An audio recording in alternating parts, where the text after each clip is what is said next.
நற்பவி நலம் பெறுவோம் வளம் பெறுவோம்.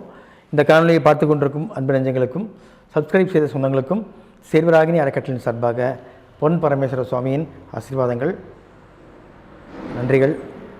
சாய்ராம். வாஸ்து சாஸ்திரத்தில் வடகிழக்கு மூலையில் ஜலமூலை என்று சொல்லக்கூடிய அதன் வழியாக ஏறும் ஸ்டேர்கேஸ் படிக்கட்டினால் ஏற்படும் ஆபத்துக்கள் என்னங்கிறது சொல்லிடுறேன். என்னடா அது எப்போ எடுத்தவொடனே ஒரு நெகட்டிவாக சொல்கிறாரு. ஆமாங்க, கெடுதல் தான் நம்ம முதல்ல யோசிக்கிறோம், கெடுதல் தான் நம்ம ஃபேஸ் பண்ணணும். நல்லது நம்ம ஆட்டோமேட்டிக்காக வந்துடும். எது வேண்டாமோ அதுதானே முதல்ல நம்ம அதை தெரிஞ்சுக்கணும் இல்லைங்களா? அப்போது இப்போ நம்ம கிழக்கு பார்த்த ஒரு வீடாக இருந்தாலும் சரி, வடக்கு பார்த்த வீடாக இருந்தாலும் சரி, நம்ம முதல் மாடிக்கு போகிறதுக்கு என்ன பண்ணுவாங்க, டெரஸ்ன்னு சொல்ல ஓப்பன் முட்டை மாடிக்கு போகிறதுக்கு ஒரு வழி கொடுத்துருப்பாங்க. அது ஏதோ ஒரு மூலையில் சாஸ்திர பிரகாரம் நான் என்ன சொல்கிறேன்னா, அதை நீங்கள் வடகிழக்கு மூலையில் வைக்கக்கூடாது.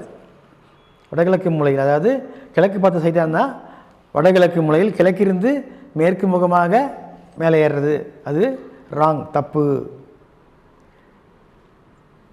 இன்னும் சிலவங்க என்ன பண்ணுவாங்க, கிழக்கு பார்த்த சைடாக இருந்தால்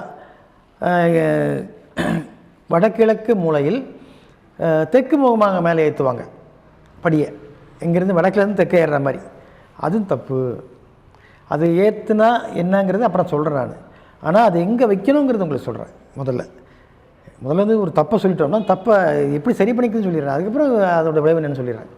அப்போது அந்த படிக்கட்டு அந்த இடத்துல வடகிழக்கு மூலை எப்போதுமே பார்த்திங்கன்னா நம்ம தண்ணி தொட்டி இருக்கும். அதாவது பூமிக்கு கீழே இருக்கக்கூடிய சம்புன்னு சொல்லக்கூடிய நீர் தொட்டி இருக்கும். அங்கே பார்த்திங்கன்னா எப்போதுமே காந்த சக்தி அதிகமாக தான் இருக்கும். ஏன்னா பூமி கீழே ஒரு பள்ளம் இருக்குது, அதில் நிறைவாக நீர் இருக்கிறது. அப்போ நீர் இருக்கிற இடத்துல அந்த பூமியுடன் அந்த விசை, அதாவது அந்த வடக்கிலிருந்து கிழக்கு சுற்றி கொண்டு இருக்கும் காந்த விசை அதிகமாக தான் இருக்கும். அப்போ அந்த இடத்துல நம்ம அதை கிராஸ் பண்ணி நம்ம மேலே ஏறுறோம் இல்லைங்களா?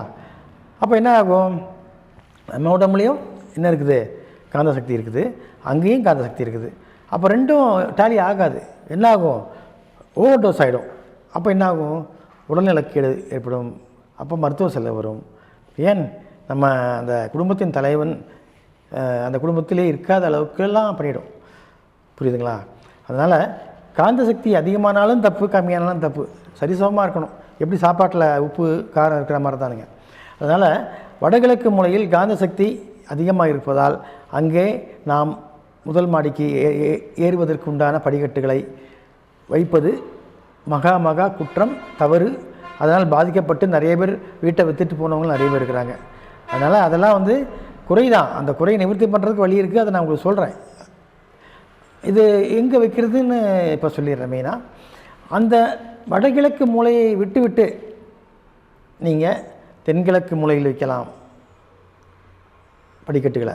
அது மாதிரி வடமேற்கு மூலையில் வைக்கலாம் படிக்கட்டுகளை, தென்மேற்கு மூலையிலும் வைக்கலாம், குபேர மூலையும் மேலே ஏறி போகலாம். 3 இடத்துல அதை சாய்ஸ் கொடுத்துருக்கான் ஆண்டவன். இதெல்லாம் விட்டு போட்டு நம்ம வடகிழக்கில் வச்சோம்னா என்ன ஆகும், டனால் தான்.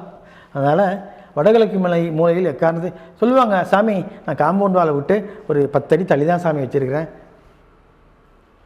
கிழக்கு காம்பவுண்ட் வால் இருக்குதான், என்னங்க வடக்கையும் காம்பவுண்ட் வால் இருக்குதான். கிழக்கு காம்பவுண்ட் வால்லேருந்து 10-15 அடி தள்ளி தான் நான் மேலே ஏற்றிருக்கேனுங்க அப்படிங்க. கண்டிப்பாக அது செல்லுபடியாகாது.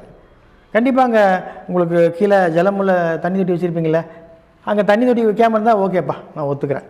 ஆனால் அங்கே தண்ணி தொட்டியோ போரோ கண்டிப்பாக வச்சுருப்பீங்க. அப்போது அது உங்களுக்கு நெகட்டிவாக வேலை செய்யும். புரியுதுங்களா? அதனால் வடகிழக்கு மூலையில் எக்காரணத்தை கொண்டும் முதல் மாடிக்கு செல்வதற்கு படிக்கட்டுகளை வைக்காதீர்கள் என்று சொல்லிக்கொண்டு நிறைவுறுகிறேன். சாய்ராம்.